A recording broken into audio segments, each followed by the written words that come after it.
Well, welcome back to DJX Chronicles. Sorry, everybody. I work a whole lot and I have literally lost track of days. But here we are, picking back up with the Call of Cthulhu, the final part. That's really exciting. It is called The Madness from the Sea. I hope everybody knows who it's by, but it is, of course, H.P. Lovecraft, one of the biggest in the Cthulhu mythos. One of, I am aware of the multitude of others that are probably better. But here you go. I'm continuing. If heaven ever wishes to grant me a boon, it will be a total effacing of the results of a mere chance, which fixed my eye on a certain stray piece of shelf paper. It was nothing on which I would naturally have stumbled in the course of my daily round, for it was an old number of an Australian journal, the Sydney Bulletin, for April 18th, 1925. It had escaped even the Cutting Bureau, which had at the time of its issuance been avidly collecting material for my uncle's research. I had largely given over my inquiries into what Professor Angel called the Cthulhu cult, and was visiting a learned friend in Peterson, New Jersey, the curator of a local museum and a mineralogist of note.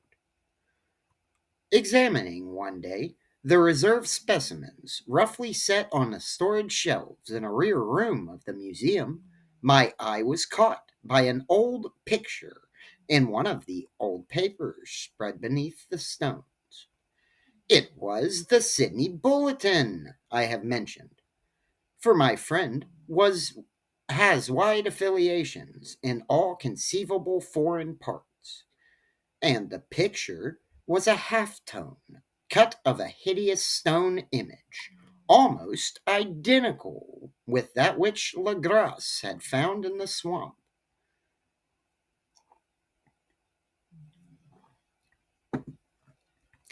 Eagerly clearing the sheet of its precious contents, I scanned the item in detail and was disappointed to find it of only moderate length. What it suggested, however, was of portentous significance to my flagging quest, and I carefully tore it out for immediate action. It read as follows: Mystery derelict found at sea. Vigilant arrives with helpless armed New Zealand yacht in tow. One survivor and a dead man found aboard. Tale of desperate battle and deaths at sea. Rescued seaman refuses particulars of strange experience. Odd idol found in his possession. Inquiry to follow. The Morrison Company's firefighter Vigilant, bound from Valparaiso, arrived this morning at its wharf in Darling Harbor, having in tow the battled and disabled but heavily armed steam yacht Alert of Dunedin, New Zealand, which was sighted April 12th in south latitude 34 degrees and 21 west, longitude 152 degrees and 17, with one living and one dead man aboard. The Vigilant left Valparaiso March 25th, and on April 2nd was driven considerably south of her course by exceptionally heavy storms and monster waves. On April 12th, the derelict was sighted, and though apparently deserted, was found upon boarding to contain one survivor in a half delirious condition, and one man who had evidently been dead for more than a week. The living man was clutching a horrible stone idol of unknown origin, about a foot in height, regarding whose nature authorities at Sydney University, the Royal Society, and the museum in College Street all profess complete bafflement, and which the survivor says he found in the cabin of the yacht in a small carved shrine of common pattern. This man, after recovering his senses, told an exceedingly strange story of piracy and slaughter. He is Gustaf Johansen of Norwegian, oh, a Norwegian of some intellect, and had been second mate of the two-masted schooner Emma of Auckland, which sailed for Callao February 20th with a complement of 11 men. The Emma, he says, was delayed and thrown widely south of her course by the great storm of March 1st. And on the 22nd, in south latitude 49 degrees 51 feet west, longitude 128 degrees 34 feet, encountered the Alert, manned by a queer and evil looking crew of Kanakas and half castes, being ordered uh, peremptorily to turn back. Captain Collins refused, whereupon the strange crew began to fire savagely and without warning upon the schooner with a particularly heavy battery of brass cannon, forming parts of the yacht's equipment. The Emma's men showed fight, says the survivor, and though the schooner began to sink from shots beneath the waterline, they managed to heave alongside their enemy and board her. Grappling, grappling with the savage crew on the yacht's deck, and being forced to kill them all, the number being slightly superior because of their particularly abhorrent and desperate, though rather clumsy, mode of fighting. 3 of the Emma's men, including Captain Collins and his first mate, Green, were killed, and the remaining 8, under second mate Johansen, proceeded to navigate the captured yacht, going ahead in their original direction to see if any reason for their ordering back had existed.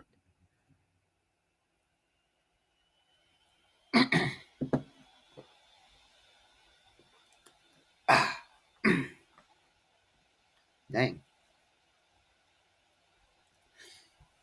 The next day, it appears they raised and landed on a small island, although none is known to exist in that part of the ocean, and 6 of the men somehow died ashore.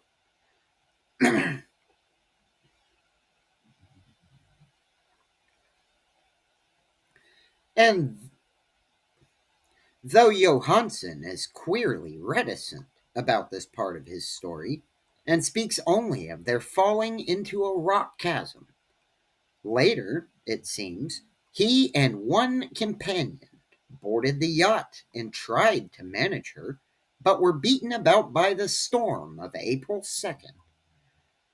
From that time till his rescue on the 12th, the man remembers little, and he does not even recall when William Bryden, his companion, died.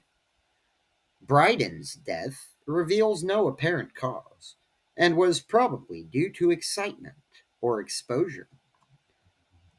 Cable advices from Dundon report that Alert was well known there as an island trader and bore an evil reputation along the waterfront. It was owned by a curious group of half castes whose frequent meetings and night trips to the woods attracted no little curiosity, and it had set sail in great haste just after the storm and earth tremors of March 1st. Our Auckland correspondent gives the Emma and her crew an excellent reputation, and Johansen is described as a sober and worthy man. The Admiralty will institute an inquiry on the whole matter beginning tomorrow, at which every effort will be made to include Johansen to speak more freely than he has done hitherto.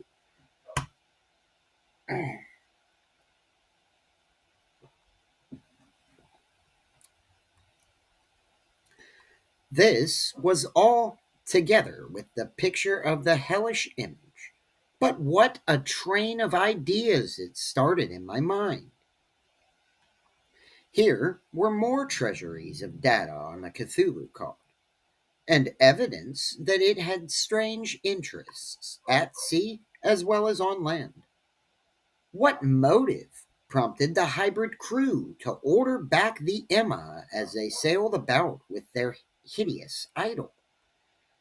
What was the unknown island on which 6 of the Emma's crew had died, and about which the mate Johansen was so secretive?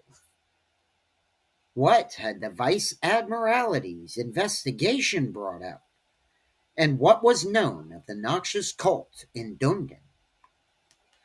And most marvelous of all, what deep and more than natural linkage of dates was this which gave a malign and now undeniable significance to the various turns of events so carefully noted by my uncle?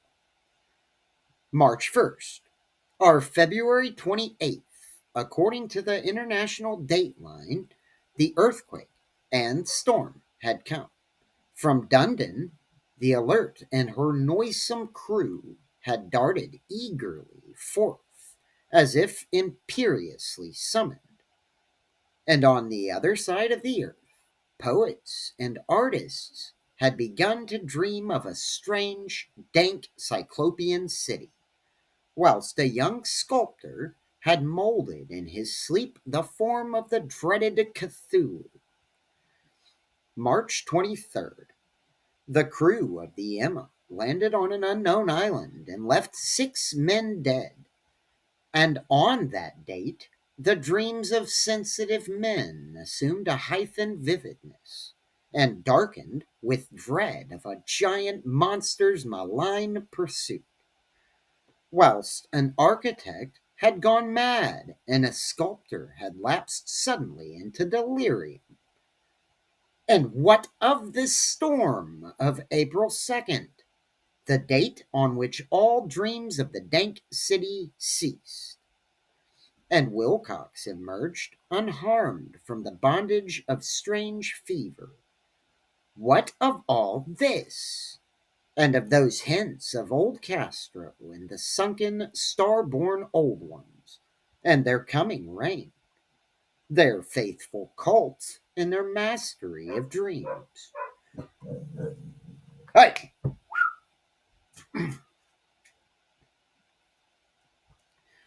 was it tottering on the brink of cosmic horrors beyond man's power to bear? If so, they must be horrors of the mind alone. For in some way, the 2nd of April had put a stop to whatever monstrous menace had begun its siege of mankind's soul.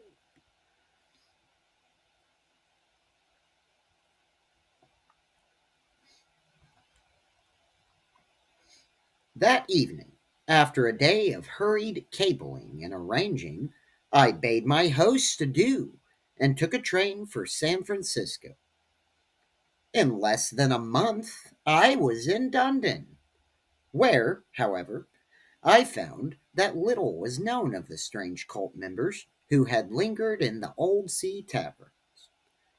Waterfront scum was far too common for special mention, though there was vague talk about one inland trip these mongrels had made, during which faint drumming and red flame were noted on the distant hills. In Auckland, I learned that Johansen had returned with yellow hair turned white after a prefatory and inconclusive questioning at Sydney, and had thereafter sold his cottage in West Street and sailed with his wife to his old home in Oslo. Of his stirring experience, he would tell his friends no more than he had told the Admiralty's officials, and all they could do was to give me his Oslo address. After that, I went to Sydney and talked profitously with seamen and members of the Vice Admiralty Court. I saw the Alert, now sold and in commercial use at Circular Quay in Sydney Cove, but gained nothing from its non-committal bulk. The crouching image, with its cuttlefish head, dragon body, scaly wings, and hieroglyphed pedestal, was preserved in a museum at Hyde Park, and I studied it long and well, finding it a thing of balefully exquisite workmanship, and with the same utter mystery, terrible antiquity, and unearthly strangeness of material which I had noted in Lagrasse's smaller specimens. Geologists, the curator told me, had found it a monstrous puzzle, for they vowed that the world held no rock like it. Then I thought with a shudder of what old Castro had told Lagrasse about the primal great ones. They had come from the stars and had brought their images with them.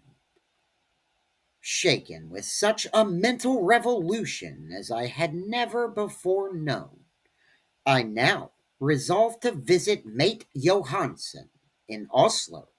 Sailing for London, I re-embarked at once for the Norwegian capital, and one autumn day landed at the trim wharfs in the shadow of the Eggberg. Johansen's address, I discovered, lay in the old town of King Harald Hardrada, which kept alive the name of Oslo during all the centuries that the greater city masqueraded as Christiana. I made the brief trip by taxicab and knocked with palpitant heart at the door of a neat and ancient building with plastered front. A sad faced woman in black answered my summons, and I was stung with disappointment when she told me in halting English that Gustav Johansen was no more.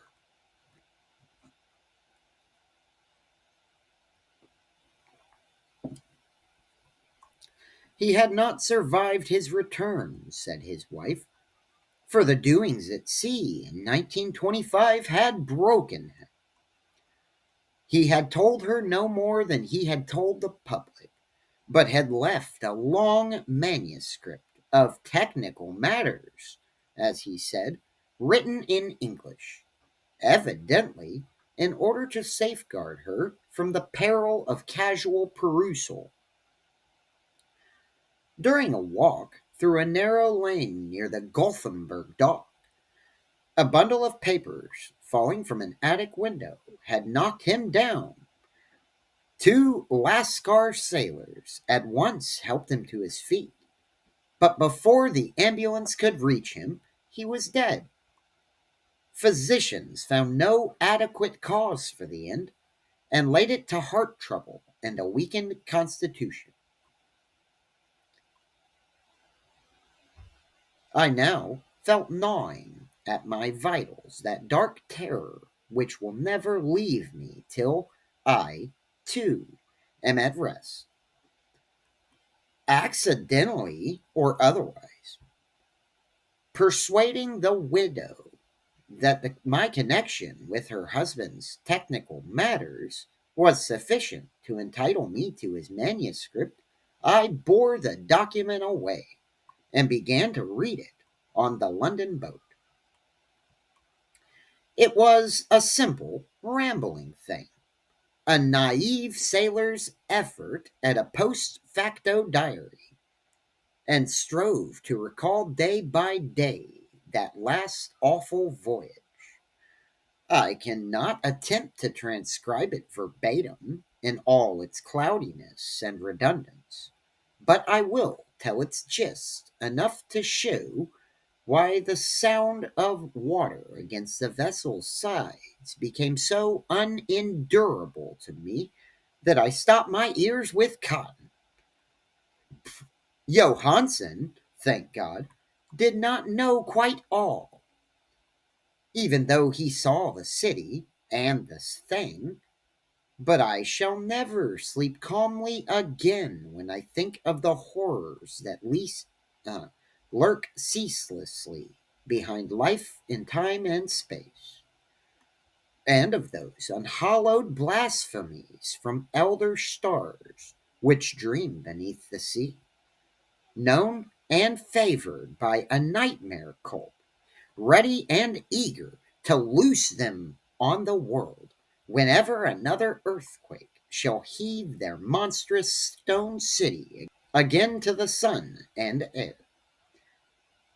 Johansen's voyage had begun just as he told it to the Vice Admiralty. The Emma and ballast had cleared Auckland on February 20th, and had felt the full force of that earthquake born tempest, which must have heaved up from the sea bottom the horrors that filled men's dreams. Once more under control, the ship was making good progress when held up by the Alert on March 22nd, and I could feel the mate's regrets as he wrote of her bombardment and sinking. Of the swarthy cult fiends on the Alert, he speaks with significant horror. There was some peculiarly abnormal quality about them, which made their destruction seem almost a duty, and Johansen shows ingenious wonder at the charge of ruthlessness brought against his party during the proceedings of the Court of Inquiry. Then, driven ahead by curiosity in their captured yacht under Johansen's command, the men sight a great stone pillar sticking out of the sea, and in south latitude 47 degrees and 9 feet west, longitude 126 degrees and 43 feet, come upon a coastline of mingled mud, ooze, and weedy cyclopean masonry, which can be nothing less than the tangible substance of Earth's supreme terror. The nightmare corpse city, R'lyeh, that was built in measureless eons behind history by the vast, loathsome shapes that seeped down from the dark stars. There lay great Cthulhu and his hordes, hidden in green, slimy vaults, and sending out at last, after cycles incalculable, the thoughts that spread fear to the dreams of the sensitive, and called imperiously to the faithful to come on a pilgrimage of liberation and restoration. All that Johansen did not suspect, but God knows he soon saw enough. I suppose that only a single mountaintop, the hideous monolith crowned citadel whereon great Cthulhu was buried, actually emerged from the waters. When I think of the extent of all that may be brooding down there, I almost wish to kill myself forthwith.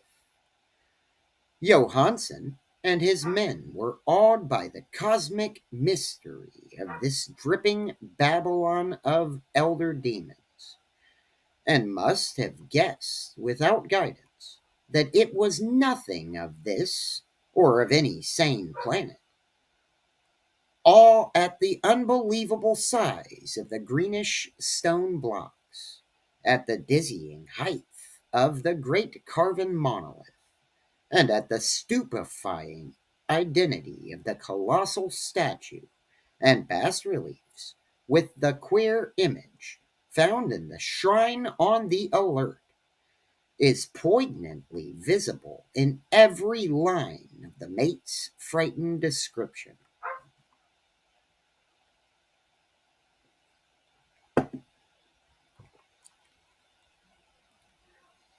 Without knowing what futurism is like, Johansen achieved something very close to it when he spoke of the city.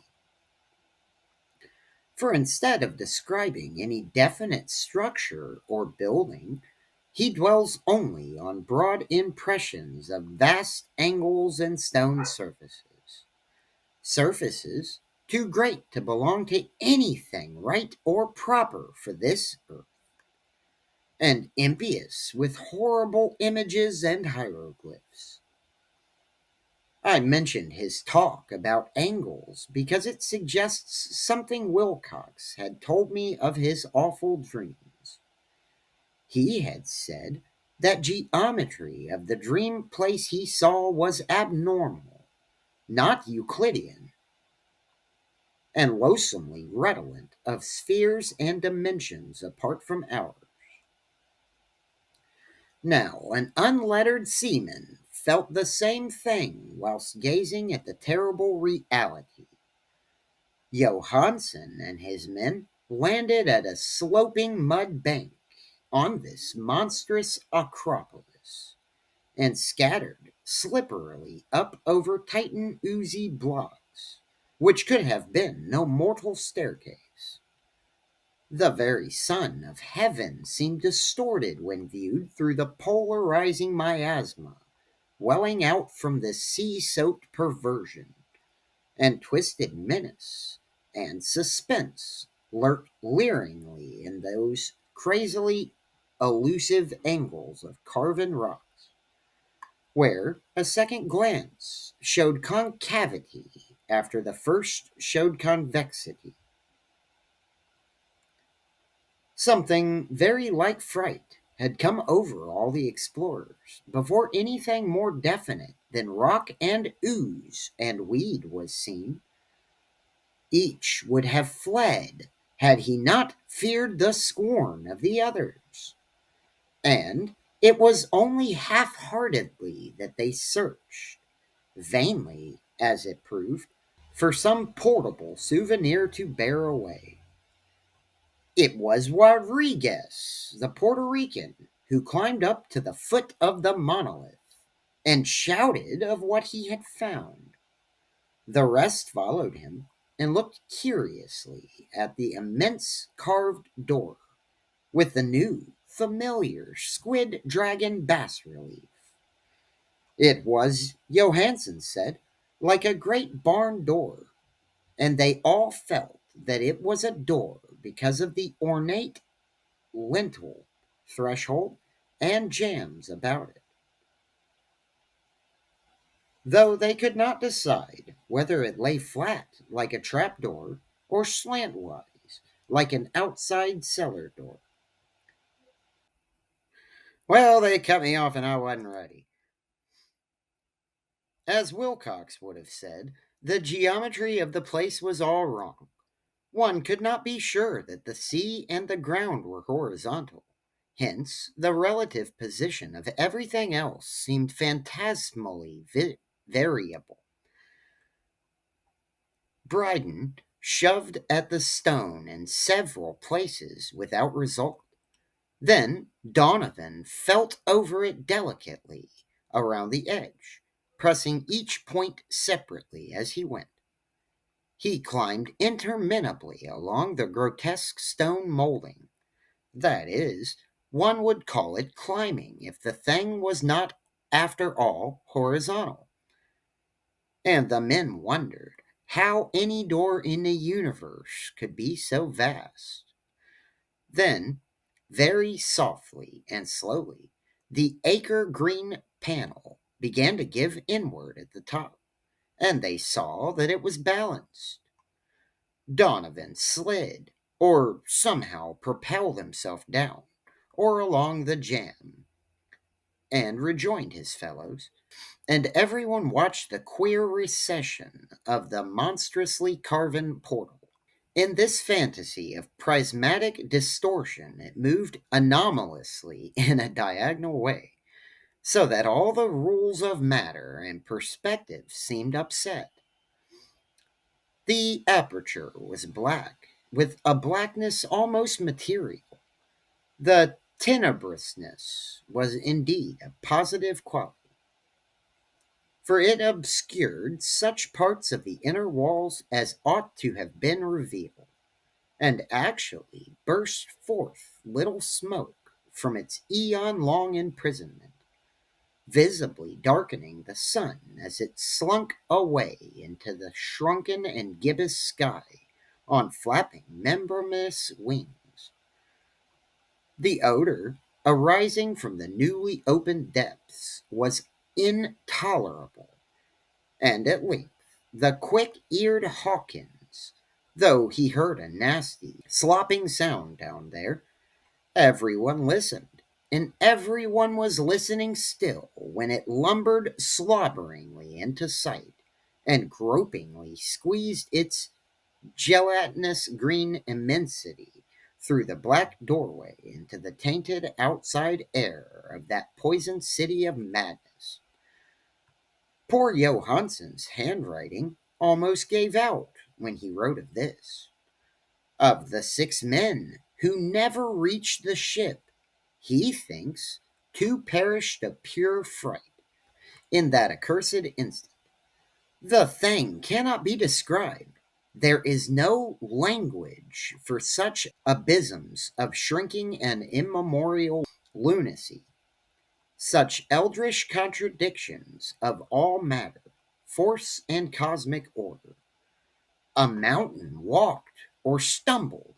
God, what wonder that across the earth a great architect went mad, and poor Wilcox raved with fever in that telepathic instant. The thing of the idols, the green, sticky spawn of the stars, had awakened to claim his own. The stars were right again, and what an age old cult had failed to do by design, a band of innocent sailors had done by accident. After vigintillions of years, great Cthulhu was loose again and ravening for delight. 3 men were swept up by the flabby claws before anybody turned. God rest them, if there be any rest in the universe. They were Donovan, Guerrera, and Armstrong. Parker slipped as the other 3 were plunging frenziedly over endless vistas of green-crusted rock to the boat, and Johansen swears he was swallowed up by an angle of masonry which shouldn't have been there.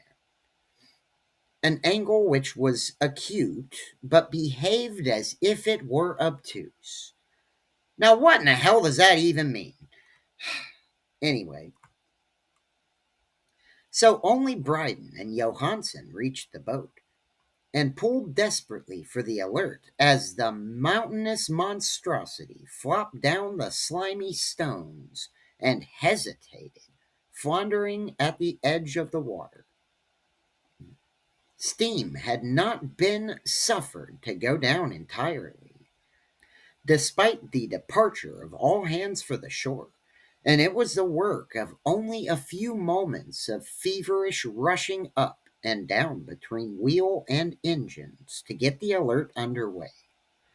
Slowly, amidst the distorted horrors of that indescribable scene, she began to churn the lethal waters, whilst on the masonry of the carnal shore that was not of earth, the Titan thing from the stars slavered and gibbered like Polypheme cursing the fleeing ship of Odysseus. Then, bolder than the storied Cyclopses, great Cthulhu slid greaselessly into the water and began to pursue with vast wave rising strokes of cosmic potency. Bryden looked back and went mad, laughing shrilly as he kept on laughing at intervals till death found him one night in the cabin, whilst Johansen was wandering deliriously. But Johansen had not given out yet.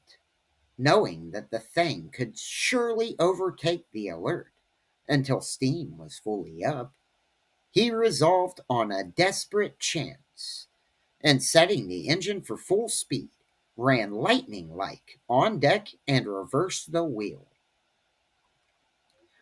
There was a mighty eddying and foaming in the noisome brine, and as the steam mounted higher and higher, the brave Norwegian drove his vessel head on against the pursuing jelly, which rose above the unclean froth like the stern of a demon galleon. The awful squid head, with writhing feelers, came nearly up to the bowsprit of the sturdy yacht, but Johansen drove on relentlessly. There was a bursting as of an exploding bladder, a slushy nastiness as of a cloven sunfish, a stench as of 1,000 open graves, and a sound that the chronicler would not put on paper.